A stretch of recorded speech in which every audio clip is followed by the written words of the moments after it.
નમસ્તે વિદ્યાર્થી મિત્રો, નોબલ હાયર સેકન્ડરી સ્કૂલ તરફથી ઓનલાઈન એજ્યુકેશનમાં તમામ વિદ્યાર્થી મિત્રોનું હાર્દિક સ્વાગત છે. મિત્રો, આજે આપણે વિજ્ઞાન અને ટેકનોલોજી ધોરણ 10 પ્રકરણ 7 નિયંત્રણ અને સંકલન ના પ્રકરણની ચર્ચા કરીશું. મિત્રો, પ્રકરણ તો બિલકુલ સરળ જ છે. એના મુદ્દાઓની આપણે સમજ મેળવીએ. તમે વાંચશો જોશો તો બિલકુલ સરળ હોવાથી સરળતાથી આવડી જશે, પરંતુ તમારે વાંચન અને લખાણ બંને કરવું જરૂરી છે અને ધ્યાન પણ અને સમજવું પણ જરૂરી છે. મિત્રો, તો બીજી ચર્ચા ન કરતા મિત્રો આજે આપણે આ પ્રશ્નોની ચર્ચા કરીએ. તો આપણો પહેલો પ્રશ્ન બોર્ડ પર મેં લખેલો છે કે દરેક સજીવ શા માટે હલનચલન કરે છે અને તેનો હેતુ શું છે? દરેક સજીવ શા માટે હલનચલન કરે છે અને તેનો હેતુ શું છે એની સમજ મેળવીએ. તો હલનચલન કોને કહેવાય? તો આપણે એવું શીખી ચૂક્યા છીએ કે એક જગ્યાએથી બીજી જગ્યાએ જવું એને આપણે હલનચલન કહેતા હતા, પરંતુ સજીવો એક જગ્યાએથી બીજી જગ્યાએ જઈ પણ હલનચલન કરે છે અને સ્થાનમાં ફેરફાર કર્યા વગર પણ મિત્રો હલનચલન કરતા હોય છે. આપણે મુદ્દાસર એની સમજૂતી મેળવીએ. મિત્રો, તો હલનચલન શા માટે કરે છે તેની વાત કરીએ. તો દરેક સજીવ જુદા જુદા કાર્ય કરે છે. તમે જાણો છો મિત્રો, કાર્ય કરવા માટે તે સ્થાનમાં અને સ્થિતિમાં ફેરફાર કરે છે અને તેને મિત્રો આપણે હલનચલન કહી શકાય. ફરી મિત્રો, દરેક સજીવ જુદા જુદા કાર્ય કરે છે અને કાર્ય કરવા માટે તે સ્થાનમાં અને સ્થિતિમાં ફેરફાર કરે છે અને તેને મિત્રો આપણે હલનચલન કહીએ છીએ. કેટલાક સજીવ જે બોર્ડ પર મિત્રો મેં જવાબ પણ લખેલો છે એનો કેટલાક હલનચલન જે છે મિત્રો એ વૃદ્ધિ સાથે સંકળાયેલા છે.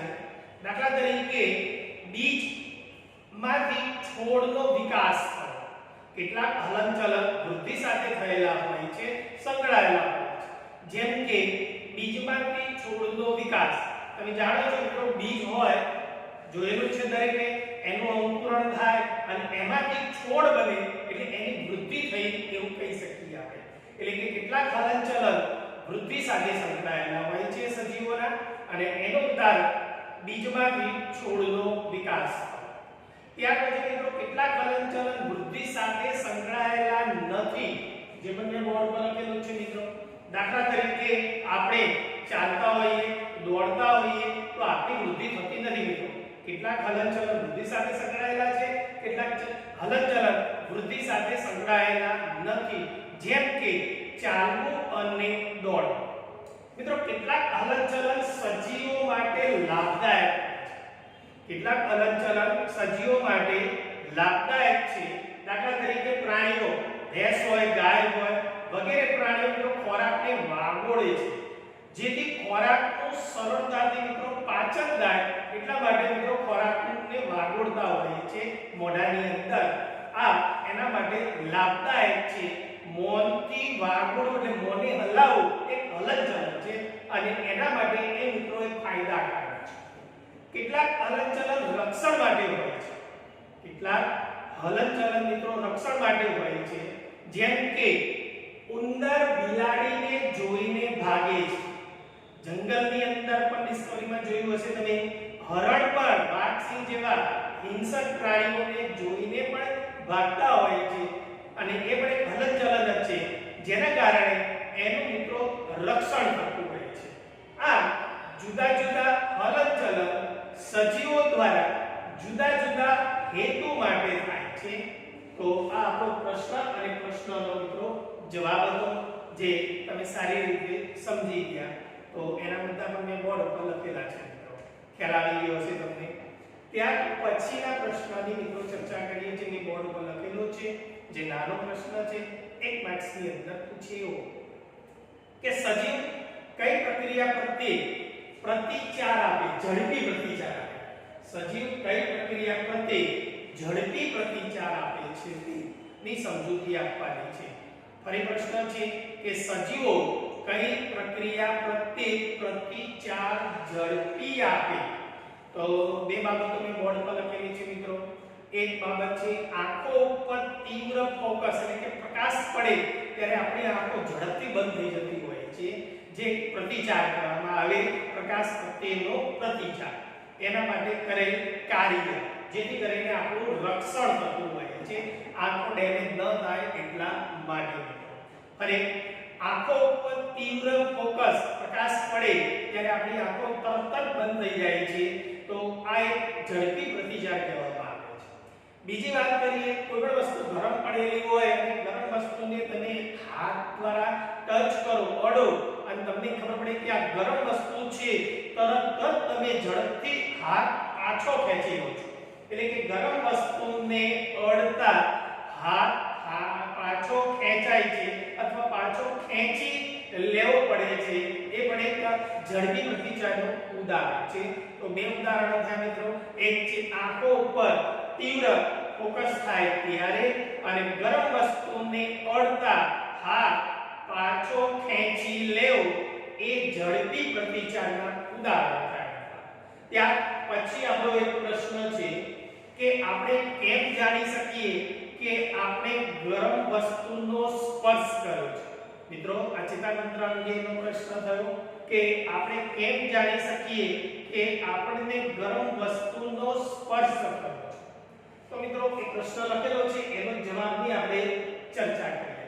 આપણે કેમ જાણી શકીએ કે આપણે ગરમ વસ્તુનો સ્પર્શ કર્યો છે? તો મિત્રો, એની સમજ મેળવીએ કે આપણી જે ત્વચા છે, એ ત્વચામાં સ્પર્શ સંવેદના ગ્રાહીઓ આવેલી છે.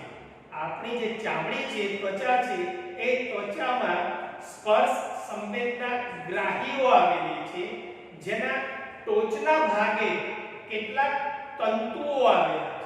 તેના એટલે કે ત્વચાની ટોચના ભાગે કેટલાક તંતુઓ આવેલા છે, જેના કારણે તરત જ સ્પર્શનો અનુભવ થાય છે.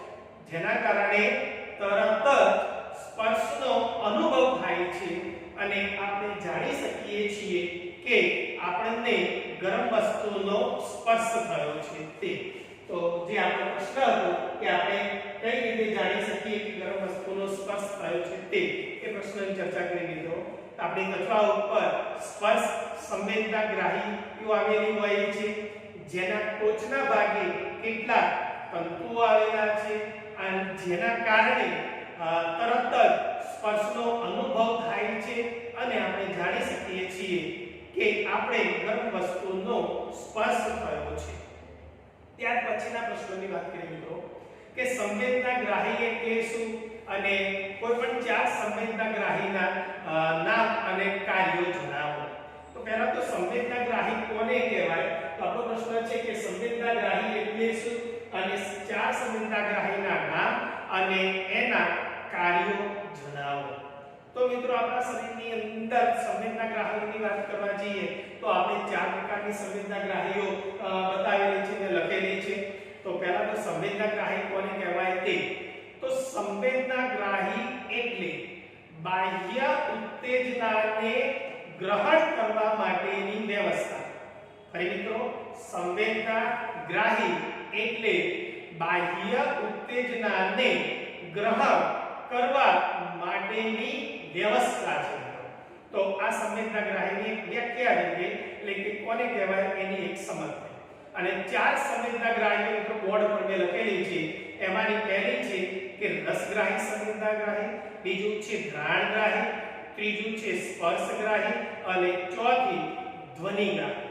ચારના કાર્યોની વાત કરીએ મિત્રો તો પહેલી રસગ્રાહી. તો રસગ્રાહી સંવેદના ગ્રાહીનું કાર્ય શું? તો રસ એટલે કે સ્વાદને ઓળખે છે.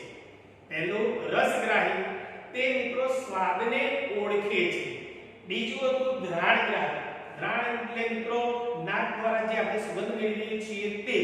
તો ઘ્રાણગ્રાહી એટલે મિત્રો ગંધ જેને કહેવામાં આવે છે, ગંધને ઓળખે છે. ત્રીજી ગ્રાહીની વાત કરીએ આપણે કે સ્પર્શગ્રાહી. સ્પર્શ એટલે ખબર પડી જ જાય મિત્રો શબ્દ ઉપરથી સ્પર્શને ઓળખે છે. ચોથી હતી ધ્વનિગ્રાહી. ધ્વનિ એટલે મિત્રો તમે જાણો છો કે અવાજ, અવાજને ઓળખે છે. તો આ ચાર સંવેદના ગ્રાહીના નામ લખેલા છે મિત્રો અને ચારેના કાર્યોની સમજ મતલબ કે બોર્ડ ઉપર મેં લખેલા છે એના જવાબો છે। તો ખ્યાલ આવી ગયો છે મિત્રો કે સંવેદનાગ્રાહી એટલે બાહ્ય ઉત્તેજનાને ગ્રહણ કરવા માટેની વ્યવસ્થા અને ચાર સંવેદનાગ્રાહીઓ હતી। એક હતી રસગ્રાહી, બે ઘ્રાણગ્રાહી, ત્રણ સ્પર્શગ્રાહી અને ચાર ધ્વનિગ્રાહી। અને તમે નામ ઉપરથી એના કાર્યો કહી શકો છો। ખાલી તમારે ચાર સંવેદનાગ્રાહીના નામ યાદ રાખવાના અને નામ યાદ રહે તો એના કાર્યો પણ મિત્રો સરળતાથી તમે આપી શકશો। તો આ આપણો પ્રશ્ન હતો। ત્યાર પછીનો પ્રશ્ન મિત્રો ઇમ્પોર્ટન્ટ છે, અગત્યનો છે કે ચેતાકોષની આકૃતિ દોરી રચના સમજાવો અથવા એમ પણ પૂછે મિત્રો ઉર્મી વેગનું વહન સમજાવો। ચેતાકોષ ઉર્મી વેગનું વહન સમજાવો અથવા આપણો પ્રશ્ન છે કે ચેતાકોષની આકૃતિ દોરી અને સમજૂતી આપો અને તે સમજાવો। તો મિત્રો આ પ્રશ્નના જવાબની વાત કરીએ તો એની આકૃતિ પહેલા મિત્રો બોર્ડ ઉપર દોરેલી છે। હવે એ આકૃતિ તો બિલકુલ સરળ છે, તમે જોઈ શકો છો। તો આપણે ચેતાકોષની વાત કરીએ તો ચેતાકોષ કોને કહેવાય છે? તો ચેતાઓના રચનાત્મક અને ક્રિયાત્મક એકમને ચેતાકોષ કહે છે। ચેતાઓના રચનાત્મક અને ક્રિયાત્મક એકમને ચેતાકોષ કહેવામાં આવે છે। અને ચેતાકોષ જે છે મિત્રો એ ત્રણ ભાગની અંદર વિભાજિત થયેલા હોય છે। એટલે કે ચેતાકોષના મુખ્ય ત્રણ ભાગ છે, એક શિખાતંતુ, બે અક્ષતંતુ અને ત્રણ કોષકાય। જો તમને આકૃતિ નામ નિર્દેશન વાળી ખબર પડી જાય, દોરતા આવડી જાય તો મિત્રો આનું વર્ણન પણ બિલકુલ ઈઝી છે અને ત્રણ ભાગોમાં સરળતાથી તમે લખી શકશો, જવાબ આપી શકશો। તો ચેતાકોષની વાત કરી, ચેતાકોષની વ્યાખ્યા આપી અને ચેતાકોષના મુખ્ય ત્રણ ભાગની વાત કરી। પહેલી હતી શિખાતંતુ, બીજું હતું અક્ષતંતુ અને ત્રીજો ભાગ છે કોષકાય।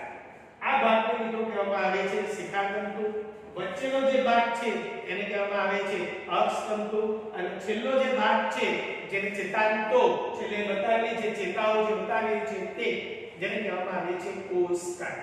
તો આ ત્રણ ભાગની અંદર ચેતાકોષ હોય છે અથવા એના મુખ્ય ત્રણ ભાગ છે। આ તો મિત્રો ફક્ત ચેતાકોષનો એક ચેતા દોરી છે, ચેતા દોરી। આની તો અસંખ્ય ચેતાઓ પરસ્પર એકબીજા સાથે જોડાયેલી હોય છે। કેવી રીતના કાર્ય કરે છે અને કઈ રચના છે આપણે એની સમજ મેળવીએ। તો આકૃતિમાં જોઈ શકીએ છીએ કે ટોચના ભાગે આવેલ શિખાતંતુ, આ બધા જે છે એને આપણે શિખાતંતુ કહેવામાં આવે છે। તો એ ટોચના ભાગે આ દેખાય છે સૌથી ઉપરના ભાગે આવેલા છે તે તો ટોચના ભાગે આવેલા જે શિખાતંતુઓ જે છે એ શિખાતંતુઓ સંદેશાને મેળવે છે। મિત્રો શિખાતંતુઓનું કાર્ય જે સંદેશો શરીરની અંદર દાખલ થતો હોય છે, મતલબ કે જે સાંભળી અને અંદર જતો હોય છે એ શિખાતંતુઓ આ સંદેશાઓને ઝીલવાનું કાર્ય કરે છે અથવા સંદેશાઓને મેળવે છે। અને મિત્રો સંદેશો મળે તરત જ ઉર્મી વેગ ઉત્પન્ન થાય, સંદેશાને કારણે ઉર્મી વેગ ઉત્પન્ન થાય છે અને અહીં ઉર્મી વેગ ઉત્પન્ન થાય છે અને અહીં ઉર્મી વેગ ઉત્પન્ન થાય।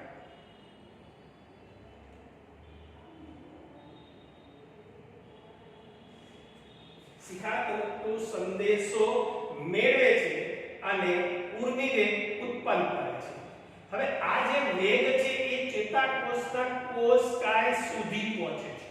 આ જે ઉર્મી વેગ છે, જે ઉર્મી વેગ ઉત્પન્ન થયો તે એટલે કે આ વેગ ચેતાકોષના કોષકાય સુધી પહોંચે છે। આ વેગ ચેતાકોષના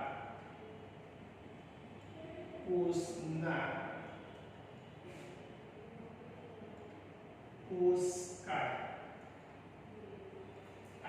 ચેતાઓમાંથી સીધો ચેતાકોષકાયની અંદર આવતો હોય છે, કોષકાય સુધી પહોંચે છે। ખ્યાલ આવી ગયો છે મિત્રો? શિખાતંતુ જે છે એ સંદેશા મેળવવાનું કાર્ય કરે અને ઉર્મિવેગ ઉત્પન્ન કરે અને એ ઉર્મિવેગ જે ઉત્પન્ન થયો એ ચેતાકોષના કોષકાય સુધી પહોંચે છે. હવે આ કોષકાયમાં આવ્યા પછી ત્યાંથી અક્ષતંતુ અને ચેતાંધો સુધી જાય. અહીંયાથી અક્ષતંતુ અને અક્ષતંતુથી ચેતાંધો સુધી જતું હોય છે. હવે આ જે સંદેશો ચેતાકોષમાં આવે ત્યાંથી અક્ષતંતુ અને ચેતાંત સુધી પહોંચે છે. ત્યાંથી અહીંયા શિખાતંતુ અક્ષતંતુ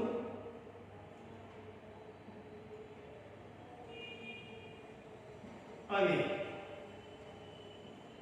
અક્ષતંતુમાંથી ચેતાંતો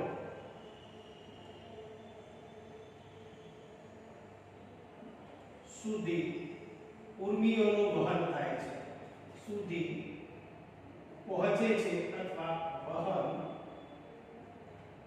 થાય છે. કોનું વહન? તો મિત્રો ઉત્પન્ન થઈ જે ઉર્મિઓ હતી એ ઉર્મિઓનું વહન અક્ષતંતુ અને ચેતાંત સુધી પહોંચે છે. મિત્રો અહીંથી અક્ષમાંથી પસાર થાય તો એમાંથી સંદેશો જે છે ઉર્મિઓ જે છે એ ઉર્મિઓ બહાર વહી ન જાય એટલા માટે એની ઉપર એક આવરણ આવેલું હોય છે. એની ઉપર એક રેડિયમનું આવરણ આવેલું હોય જે ઉર્મિઓનું વહન બહારના તરફ જઈ ન શકે એટલા માટે. જેમ કે બહાર કેબલ હોય તો એની ઉપર તમે જાણો છો તો આવરણ આવેલું હોય તો એ રીતે અક્ષતંતુ જે છે વચ્ચેનો જે ભાગ છે એની ઉપર એક આવરણ આવેલું હોય છે. હવે મિત્રો બે ચેતાકોષ વચ્ચે બહુ નાનો અવકાશ હોય છે. આ એક ચેતાકોષની આકૃતિ દોરી, આવો બીજો બાજુમાં ચેતાકોષ હોય, એની બાજુમાં ત્રીજો, એની બાજુમાં ચોથો, આવા અસંખ્ય ચેતાકોષો હોય છે. પરંતુ આ એક ચેતાકોષ અને બાજુમાં બીજો ચેતાકોષ એ બે વચ્ચે બહુ નાનો અવકાશ એટલે થોડી જગ્યા હોય છે જેને મિત્રો ચેતોપાગમન કહે છે. બે ચેતાકોષ વચ્ચે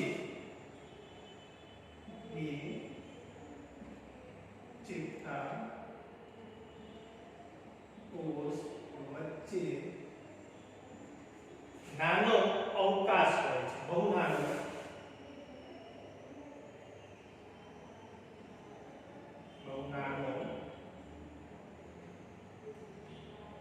અવકાશ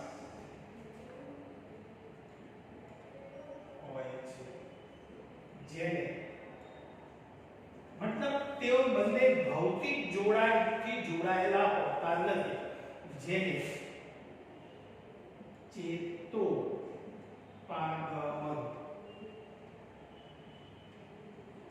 ચેતોપાગમન તરીકે પાગમ પર અભિવ્યક્તિની જરૂર નથી મિત્રો, પાગમ કહે છે. ચેતોપાગમ એટલે શું મિત્રો?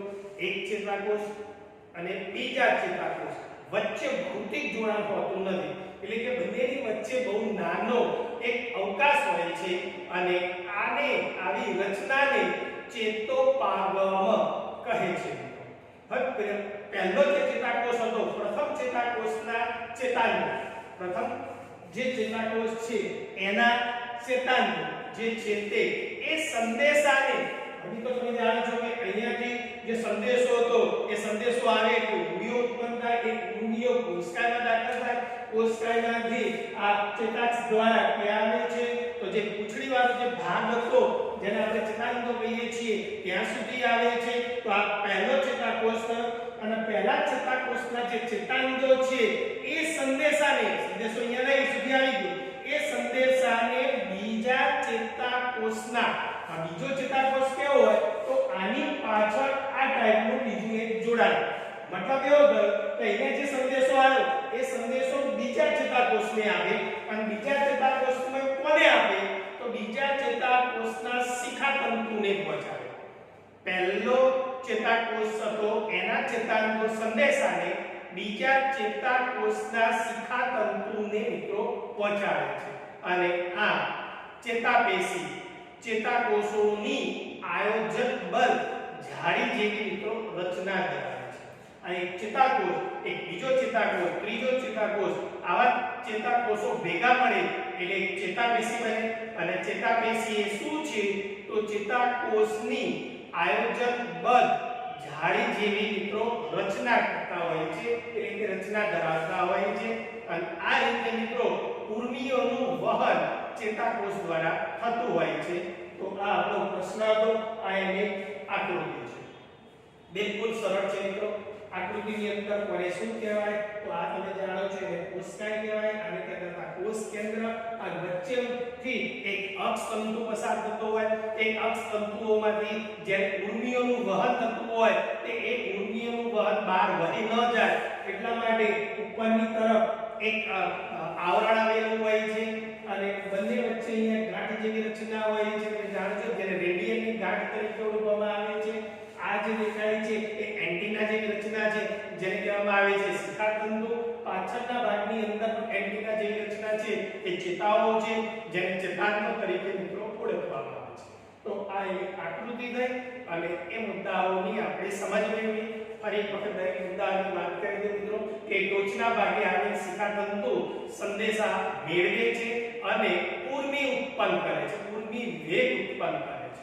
હવે આ જે વેગ છે એ ચેતાકોષના કોષકાય સુધી પહોંચે. આ કોષકાય છે, આમાંથી કોષકાય સુધી પહોંચે છે.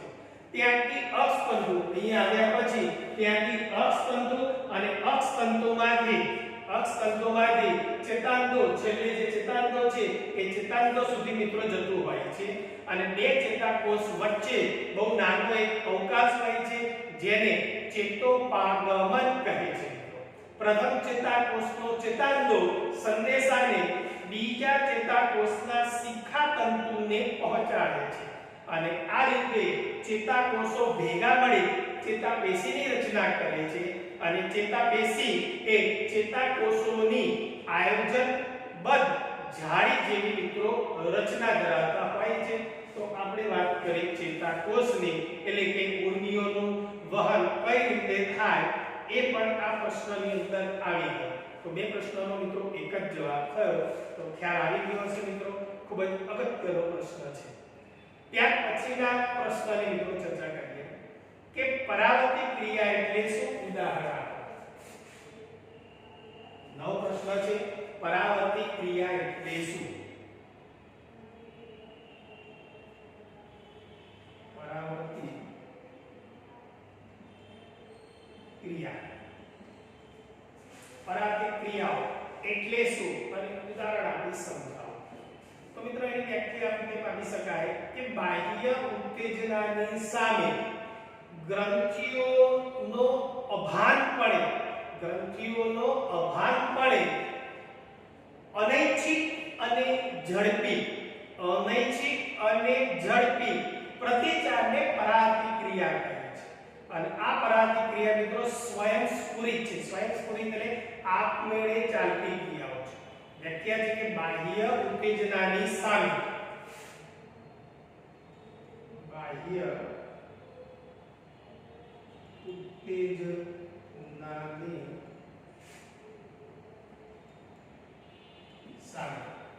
જે ઉત્તેજના થતી હોય એની સામે ગ્રંથિઓનો અભાન થાય. શરીરમાં આપણે મિત્રો ગ્રંથિઓ આવેલી હોય છે જેની આપણે ચર્ચા કરવાની છે.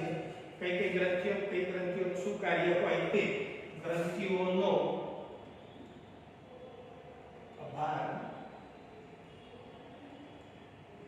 પડે. અનૈચ્છિક એટલે આપણી ઈચ્છા મુજબ ન થતી હોય તે. ઐચ્છિક એટલે આપણી ઈચ્છા મુજબ થતી હોય એવી ક્રિયા. દાખલા તરીકે ચાલવું તો આપણી ઈચ્છા મુજબ થાય છે.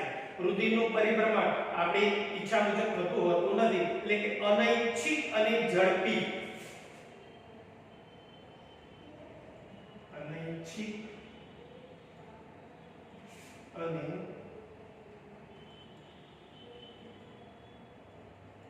આ ક્રિયા મિત્રો બિલકુલ ઝડપી થાય જેના કારણે આપણું રક્ષણ થતું હોય છે. ઝડપી પ્રતિચારને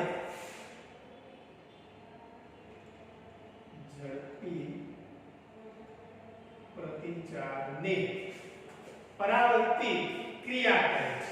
અને આ પરાવર્તિત ક્રિયાઓ જે છે મિત્રો સ્વયંસ્ફુરિત છે. સ્વયંસ્ફુરિત એટલે આપમેળે ચાલતી ક્રિયાઓ. આ મિત્રો એના ઉદાહરણ દ્વારા સમજૂતી મેળવીએ તો પહેલા તો પરાગી ક્રિયાઓ કોને કહેવાય તમે સારી રીતે સમજી ચૂક્યા હશો. સમજી લેજો કે બાહ્ય ઉત્તેજનાની સામે ગ્રંથિઓના અભાન પડે અનૈચ્છિક અને ઝડપી પ્રતિચારને પરાગી ક્રિયાઓ કહે છે અને તે મિત્રો સ્વયં સ્ફુરિત ક્રિયાઓ છે. ઉદાહરણ દ્વારા સમજૂતી મેળવીએ.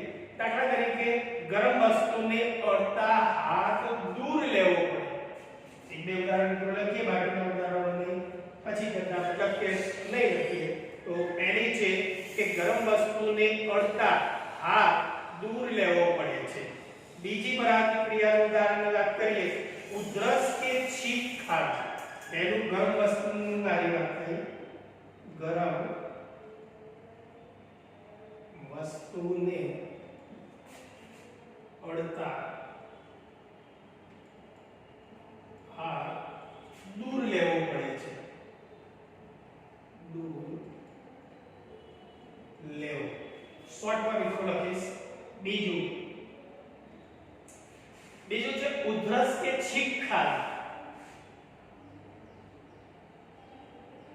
ઉધરસ કે છીંક ખાવી. ત્રીજી વાત કરીએ મિત્રો ઘૂંટણને આંચકો લાગવાની ક્રિયા. ત્રીજું છે ઘૂંટણને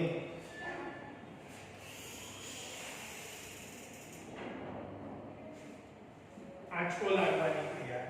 ત્યાર પછી ચોથાની વાત કરીએ તો આંખ વડે પલકાર મારવા. આપણી આંખો જે છે વારંવાર થોડા સમય પછી બંધ ચાલુ થઈ જતી હોય છે તે.